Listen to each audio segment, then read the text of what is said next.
Okay, good evening. A couple of seconds late, excuse me, but this is Monday night, August 17th. This is the Anderson Report. I am Tim Nosaurus Anderson.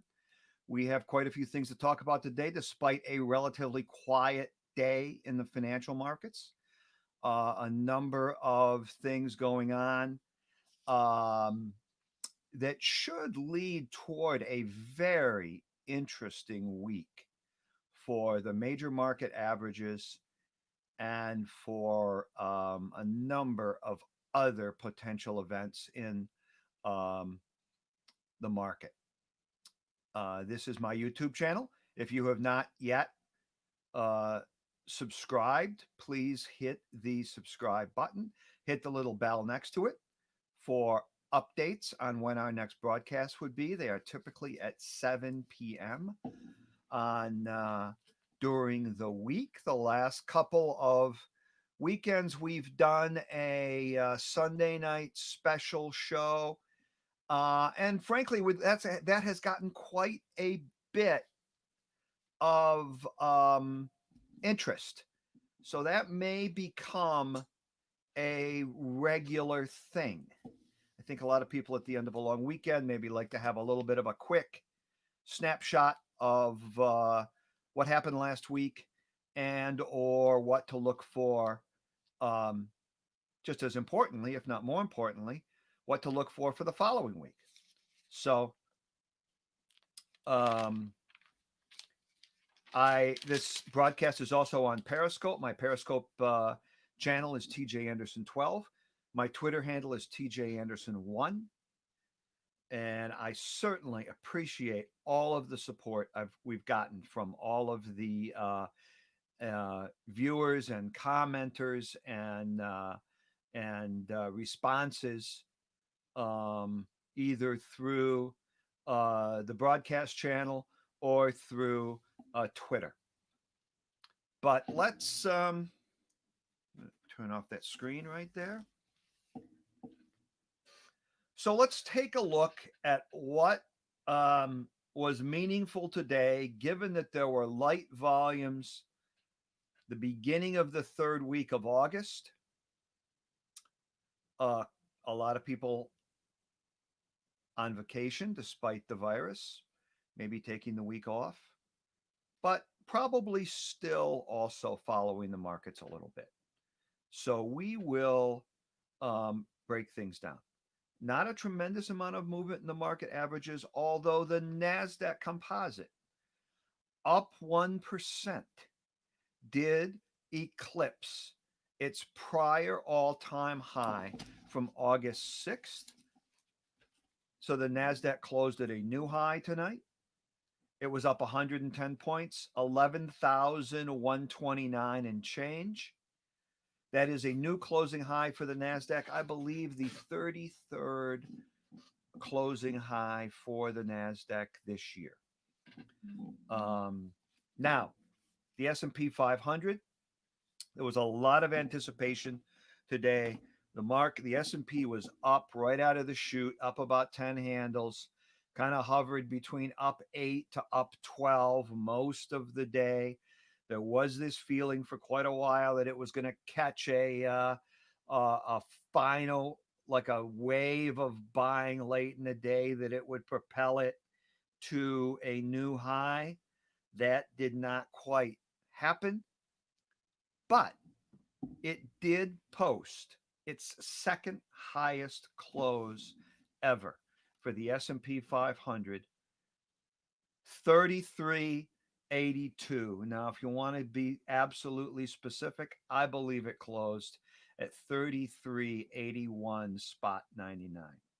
I'm calling it 3382. It was up a little over 9 points. That's only 0.3%. But ever so close. So the S&P 500 is now, we'll call it 4.5 points away from a new closing high.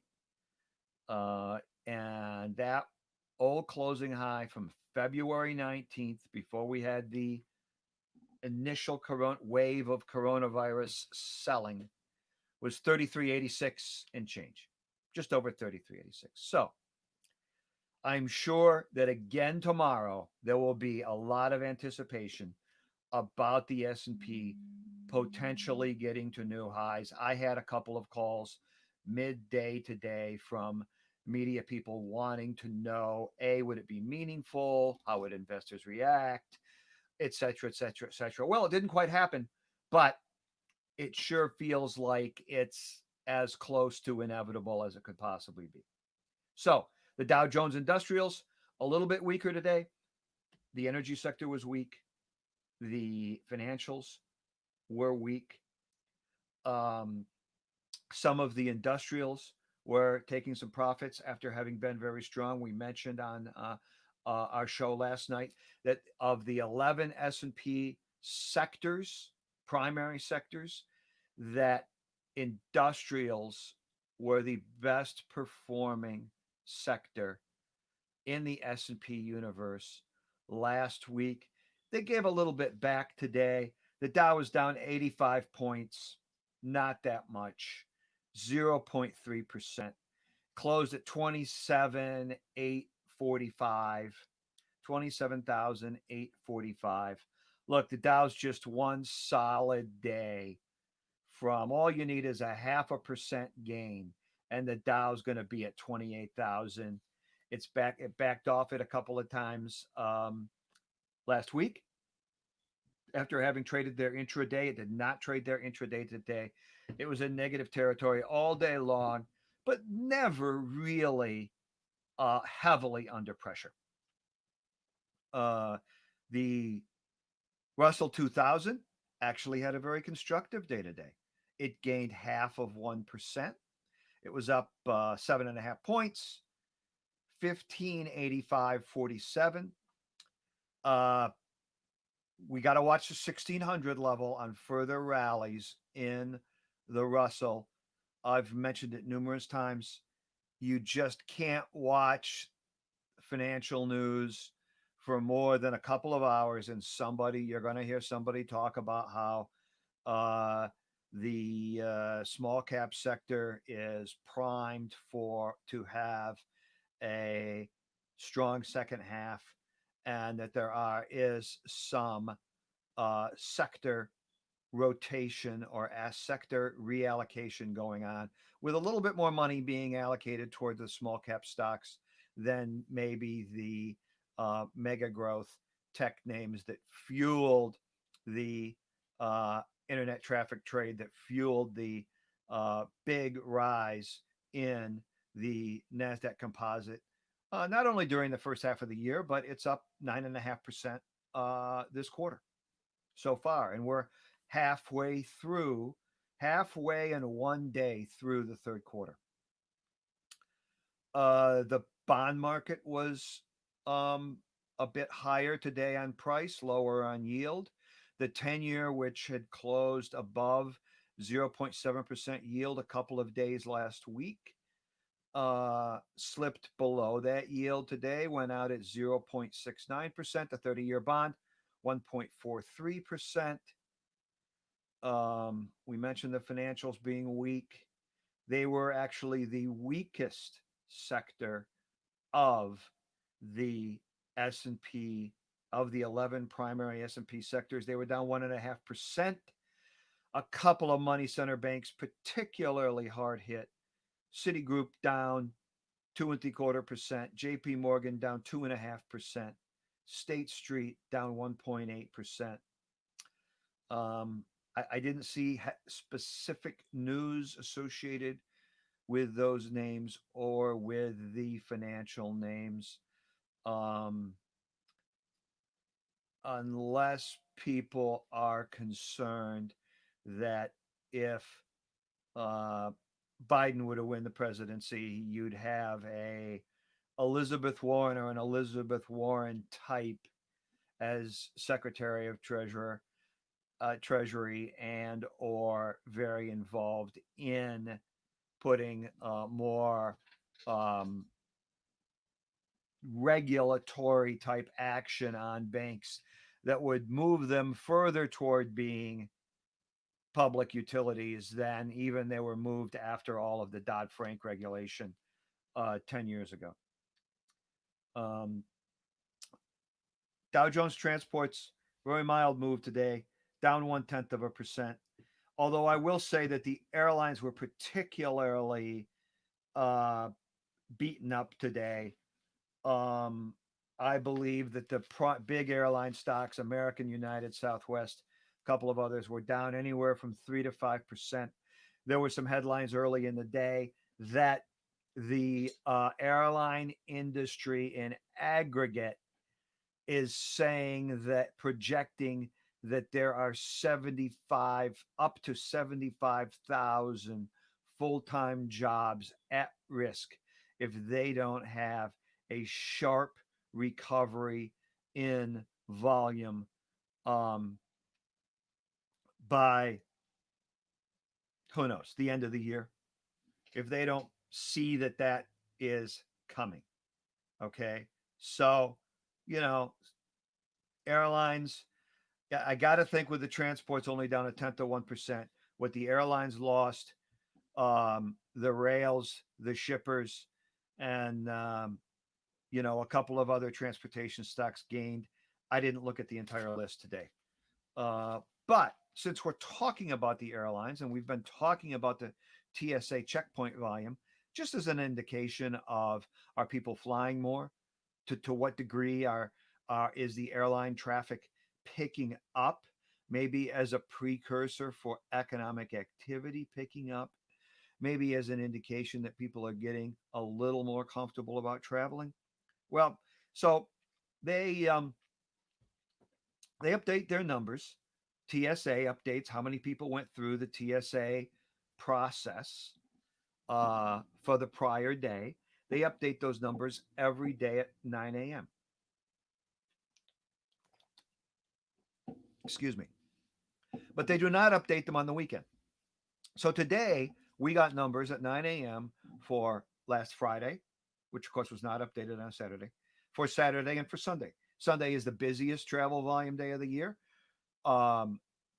Friday is the second busiest.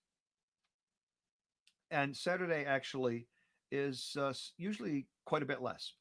But for Friday, August 14th, TSA numbers 783,000 compared to a week ago when they were 762,000. So that's up about 20,000. It's improvement, but it's certainly not a big bump. Saturday, August 15th, 689,000 versus a week ago Saturday, 683,000. That's an increase of only about 6,000. That's only like 1%. We need to see bigger. We need to see bigger improvement on week over week. Clearly, every day of the week has certain idiosyncratic characteristics that affect how many people travel that day. Tuesday and Wednesday are always the lightest travel days of the week. As I just mentioned, Sunday's the busiest, and Friday's a busy day. But those numbers only up 1% week over week. They need to increase a lot more than that going forward. And Sunday, a little bit more of a bright spot, actually. 863,000 versus 831,000. That's an increase of 30 plus, a little over 30,000. So that's 3%, 3.5% higher than the previous week. But Sunday's numbers were the highest amount, the highest TSA checkpoint tabulation since mid-March, when the numbers started to fall basically off a cliff. So look, we've got some improvement there. We need to see a sharper pace of improvement on the TSA checkpoint numbers. So we're getting back to the market. Advanced declines were pretty flat today. They were positive by maybe 80 issues. There's about 3,000, 3,100 stocks at the NYSE. We had about 1,550 advancing stocks. We had about 1,470 declining stocks. That's a net plus 80. Nasdaq was plus a little bit more than that, a net plus 300. For Nasdaq, that means that there were 6 stocks advancing for every 5 declining. That's really a very neutral number, given that Nasdaq was up 1%. I'm sure that 1% rise in the Nasdaq composite was heavily fueled by Amazon, which I think had a good day. Tesla had a big day. I don't. Um, Tesla closed at an all-time high today. It was up 11%. I did not see specific news on it unless this is still a follow-on reaction to them splitting their stock. Look, both Apple Computer and Tesla have had big stock price appreciation events after announcing a stock split. And for both companies, it's going to happen on the same day at the end of August. There's really no fundamental reason for it. I think it's just that investors like it. Frankly, I like it. I think a lot of companies should split their stock. I think you're going to have growing speculation that Amazon may split its stock. This is just pure speculation. But if Amazon ever were to campaign behind the scenes to be included in the Dow Jones Industrial Average, and a lot of people probably could make the argument that they should be, since they are such an integral part of um, American commerce, they would have to split their stock. I would think at least 10-for-1, because the Dow Jones Industrial Average, being an arithmetic average, is never going to put a stock that trades over $1,000 in the average, because then that stock would have way too much of an impact on um, price moves of the Dow. Amazon's a $3,100 stock. If it moved 3%, that would be 100 points. For every point move in the Dow, for every point move by a stock, the Dow moves 6.85 points. We'll call it 7. You don't want to have Amazon going up or down 100 points, which is only 3% for a $3,000 stock. You don't want to have that causing a 700-point move in the Dow Jones Industrial Average. So they would have to. I'm not saying that this is going on. I'm not saying it could potentially happen. I'm not saying that, but I'm just saying that if Amazon is campaigning to be included in the Dow, and it's pure speculation out there in the market, and or if people are saying, why isn't Amazon in the Dow Jones? It belongs in the Dow. Apple's in the Dow, et cetera, et cetera, et cetera, et cetera. They'd have to split their stock 10-for-1. Now, I'm not saying that they're going to do it, but it's just, it would just have to happen if they were going to be included in the Dow Jones Industrials. All right. Crude oil. Crude oil had a very nice day today. It was up 2%, 80 cents. Crude oil went out. We started the day just below 42. It went out at 42.75. I'd really like to see crude oil close above 43 a couple days this week. Now, the interesting thing, and we've talked about how fickle the energy sector is, how it can be up 2% one day, down 1.5% the next day. It can be up 3. If it has a good day, then one day it has a bad day the next day. It can't really string a multiple day gains back to back to back.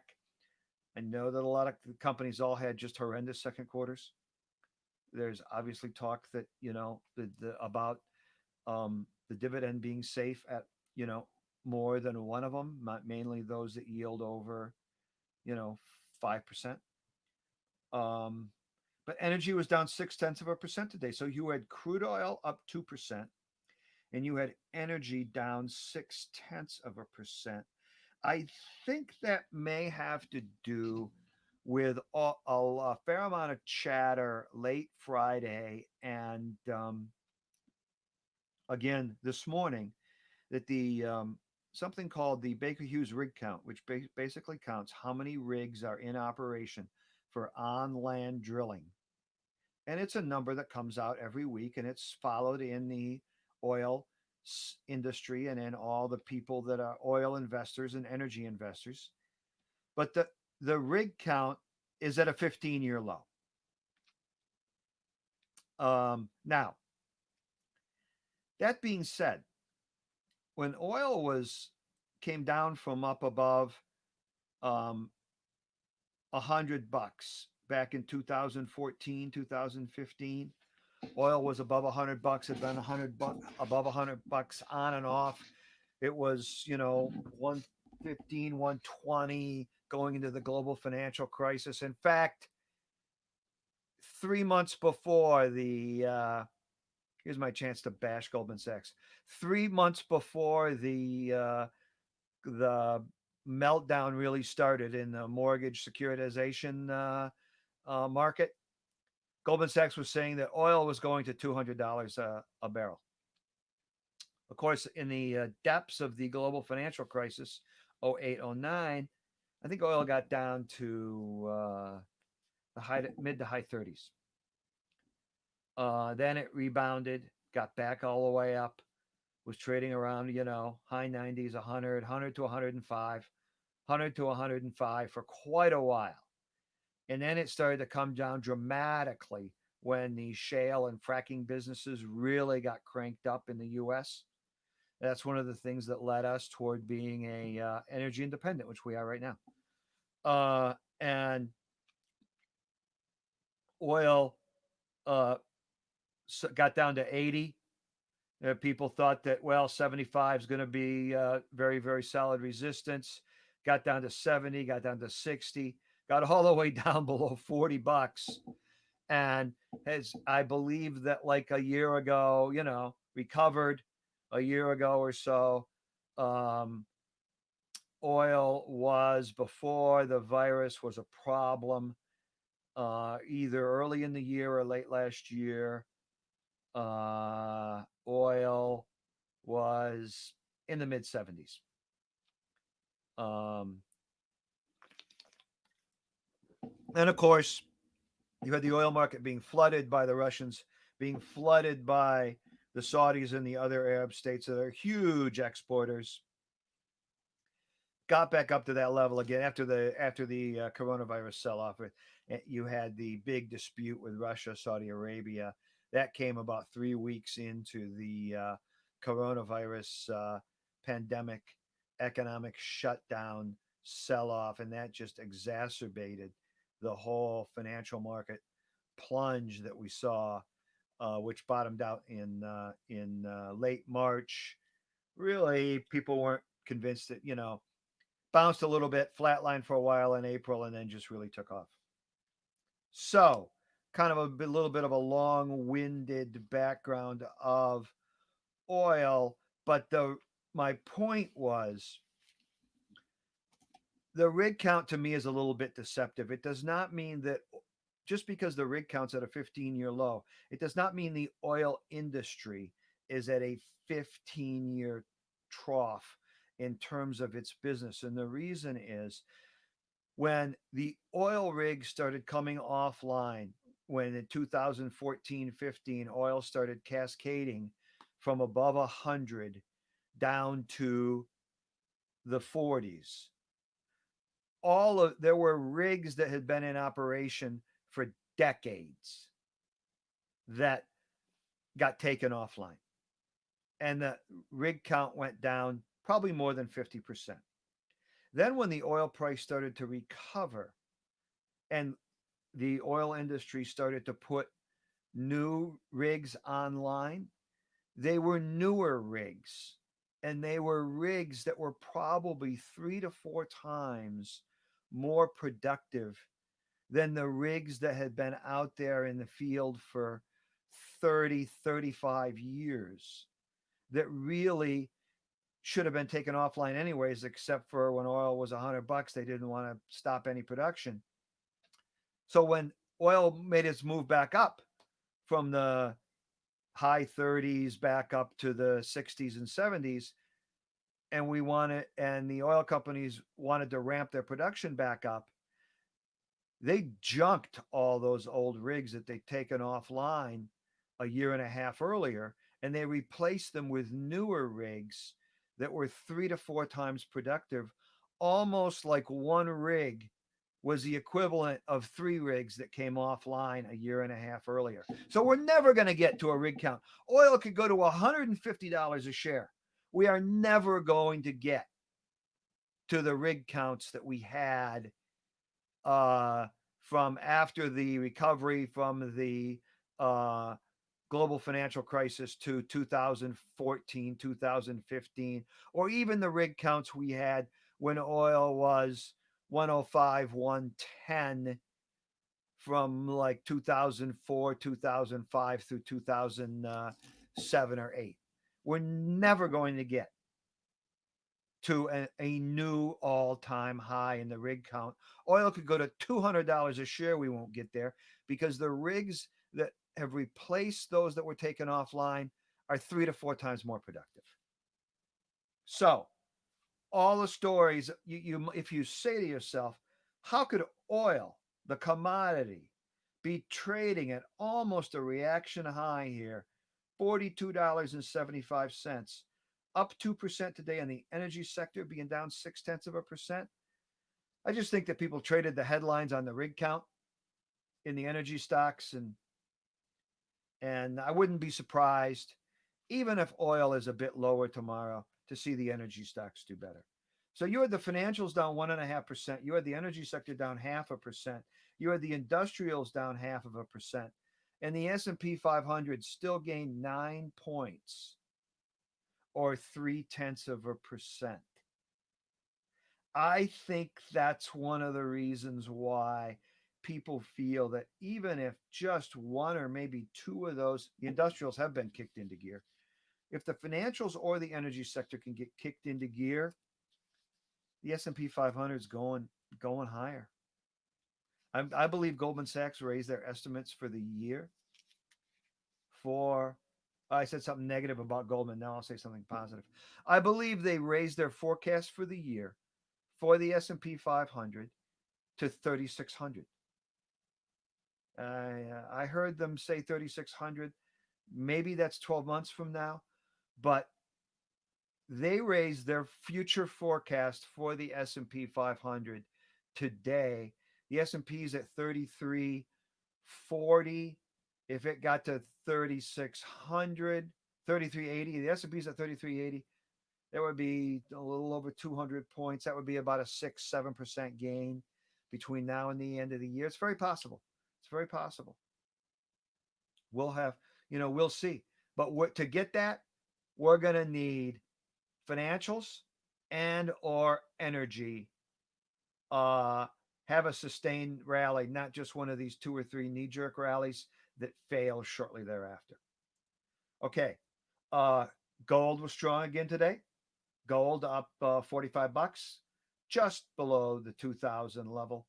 It went out at $1,995. Might have been a little bit lower after hours. Silver, sticking to the playbook that it's a little bit more volatile than gold, up 5%. Gold was up about 2%, 2.5%. Silver, 2760. Those are the futures numbers. For gold, when I give the gold numbers and the silver numbers, those are always the futures numbers unless I mentioned it later. So we'll have to see if gold goes through 2,000 as easily as it did the first time it went through.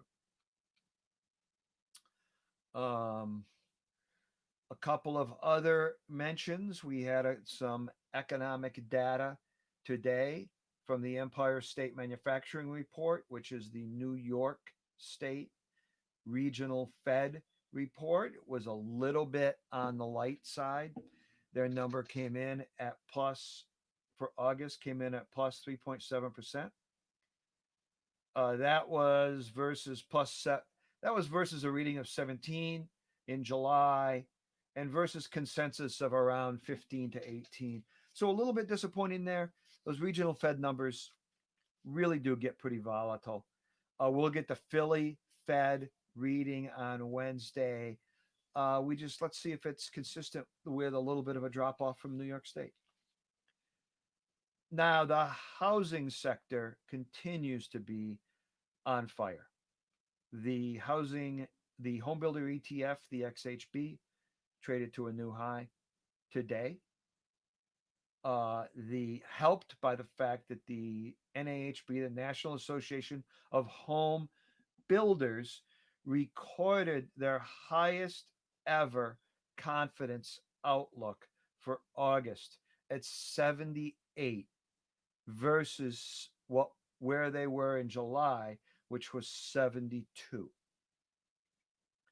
So look, a lot of this is, I'm sure everybody's read plenty of stories about people are leaving the cities, they're moving to the suburbs. A lot of people are maybe moving to lower tax or no tax states. But really, the most recent wave of real estate activity and or home building, home remodeling, home refurbishing, and especially is people either leaving cities, going out to the suburbs for maybe a lot less chaos and obviously there's been a crime rate spike in a lot of big major urban areas.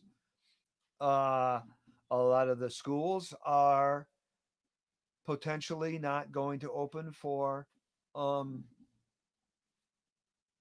in-person schooling until later in the school year. And not just taxes, but just the cost of living in big urban cities can be very high. So you've had a movement to the suburbs, tremendous amount of real estate transactional activity in conjunction with that. And the National Association of Home Builders, there's probably a tight supply, record high confidence outlook. Now, again, I mean, admittedly, this is a group that's going to talk their book. Okay. It's like you very rarely hear retailers on TV saying that, the market is awful. It's a terrible time to buy a house. You're just not going to, you're just not going to hear professional retailers saying that. So this is the National Association of Home Builders. I mean, look, if the environment was awful, they would say that, it's bleak and and we don't see improvement right around the corner or something like that. But right now they're saying things are great and they're probably going to get even greater. So we'll get data tomorrow on housing starts and building permits. I would expect that those would be strong numbers for the home building sector.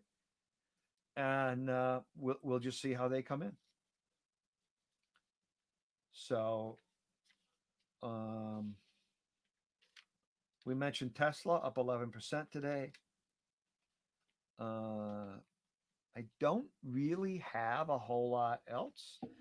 We mentioned the financials were weak, energy was weak, industrials were weak. The two best sectors in the S&P, consumer discretionary, up 1.2%,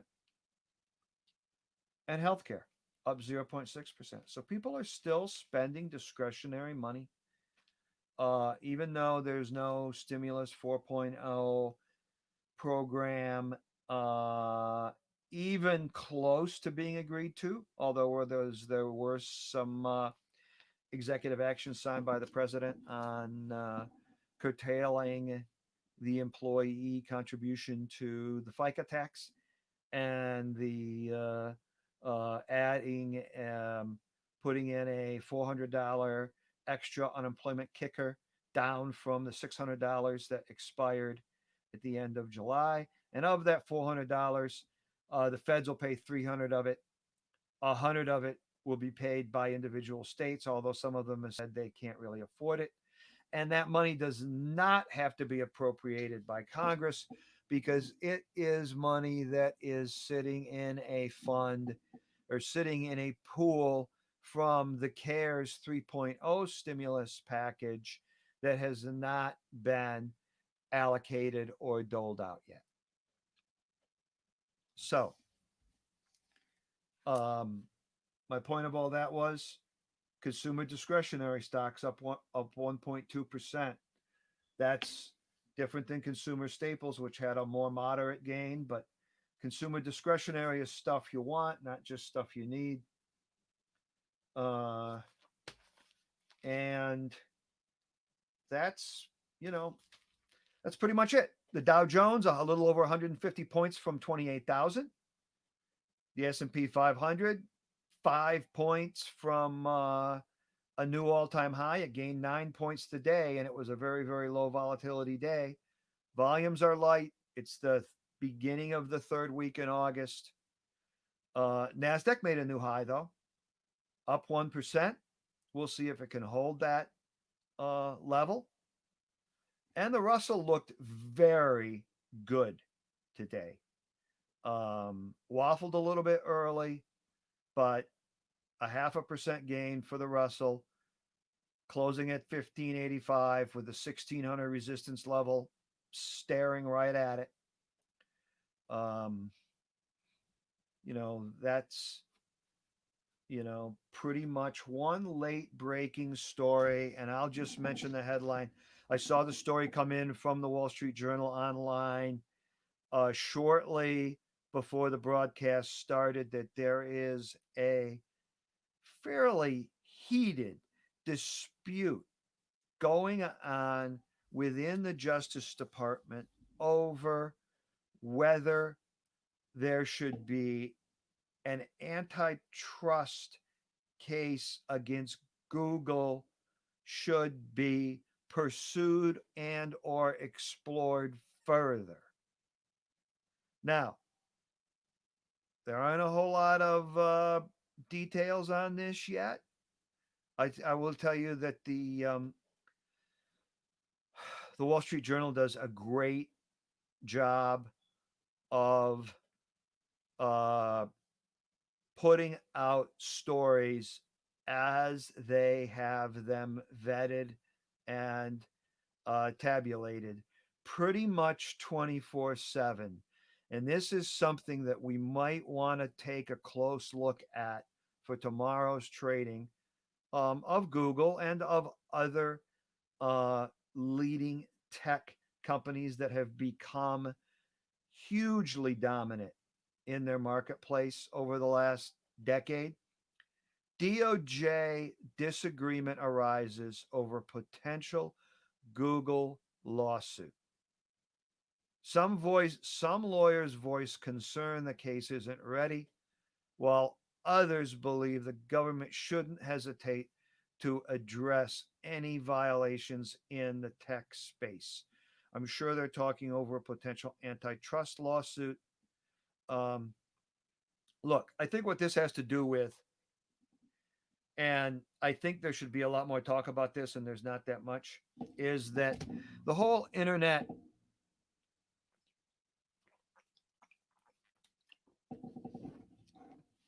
all the antitrust regulations that we have, the whole framework that the Justice Department has worked under for decades, just got blown by like the Roadrunner in the desert, blowing by that Wile E. Coyote guy, got blown by the technical advances that have gone on and everything that 4G sparked in terms of latest and greatest internet transactions and internet driven businesses that were really created when 4G became a widely accepted standard on everybody's smartphone.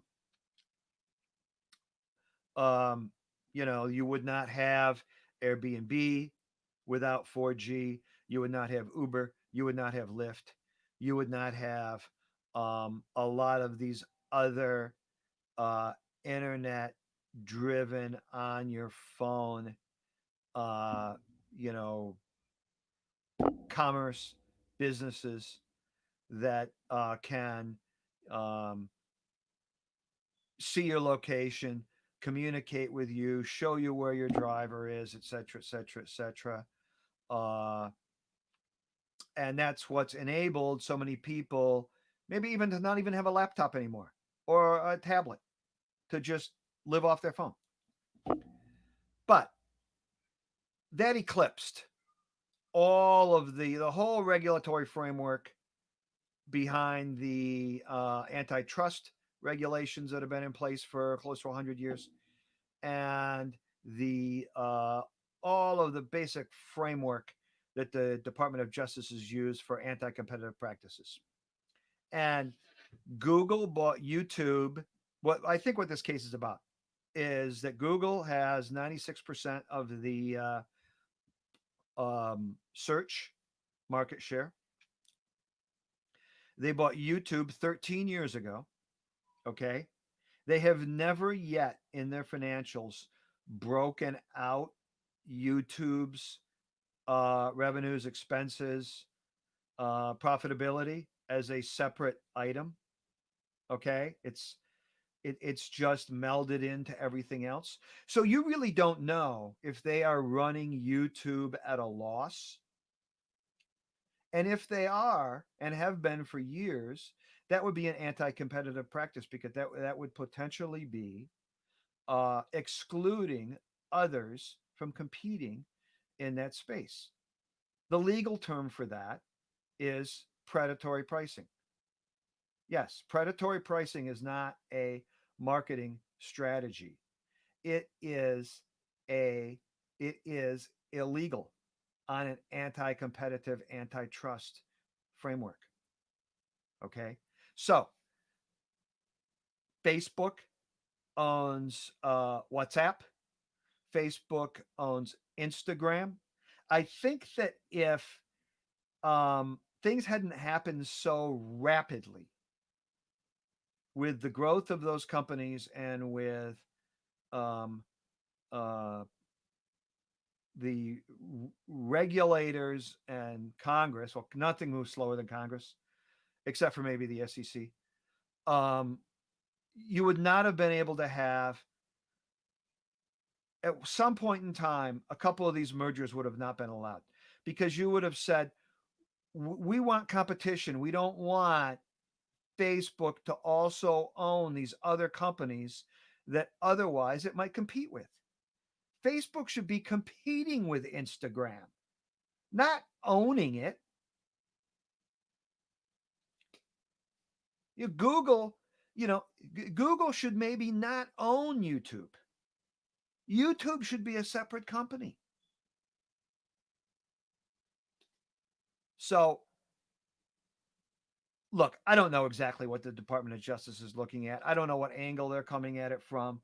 But I just think that we're kind of in an environment where the speed of technological advancements is blown through the current regulatory structure to the point where there's way too much concentration of uh, internet driven, um, not just commerce like what Amazon does, but social media, internet, and the whole sphere of I mean, people talk about Instagram and Facebook as if they're different companies. I realize they're different apps, but they're owned by the same company. They should be competing. They should not be under the same corporate structure.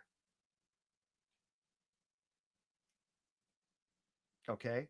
This is the same this is the same principle under which Standard Oil had to split up the Standard Oil had to split into 6 or 8 or 12 separate oil companies um, before World War One.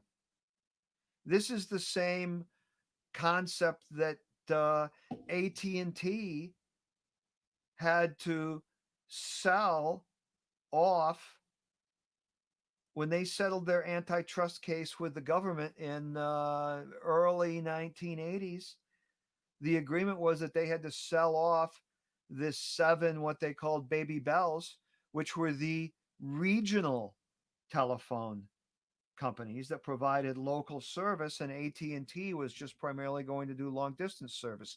Now it's gone through so many iterations and so much has changed that it's completely different now. But that was a landmark decision. That created the, you know, the 9X and Bell Atlantic, which later merged and created Verizon. It created, Pacific Tel.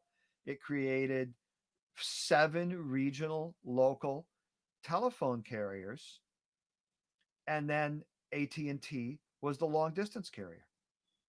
So these were landmark decisions, and I think that at some point in time there should be a landmark decision with the concentration of ownership of um, Google, and at least Google and Facebook owning what they own as too high a concentration of total internet driven hybrid entertainment, social media, communication, et cetera, et cetera, et cetera, businesses all under one roof. Anyway, there's it's 7:45. I could go on and on and on. I might have a couple of longer shows this week. I'm not. I feel like there's not a urge to get to wrap this up at least 10 minutes before 8 o'clock. A lot of the programming that a lot of people watch is going to be interrupted this week by the Democratic National Convention. But that being said, it's also the second week in August. There's not a tremendous amount of people in the chat right now.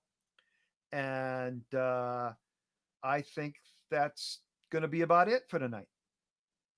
I think the talk right out of the chute tomorrow is going to be is today the day for the S&P 500, and how will investors react to that?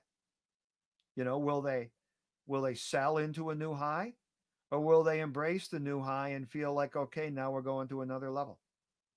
But we don't really know yet. There's not really any really the home building data tomorrow is going to be important and worth looking at.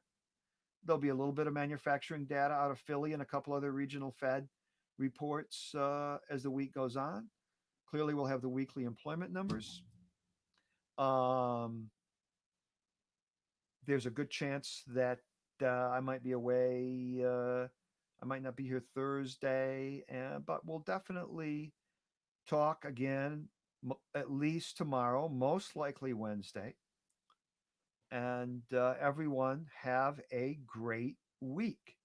This is the Anderson Report. I'm Tim the Source Anderson. If you like the show, please subscribe on YouTube. Hit the little bell next to it. You'll get notifications of the next broadcast. If there's certain questions you want or topics you want me to cover or address, you can get me on Twitter at TJAnderson1. You can also put comments on this page in YouTube even after the broadcast is over. So thank you, everyone. I sincerely appreciate everyone's support. Have a great night, and we will talk to you tomorrow evening.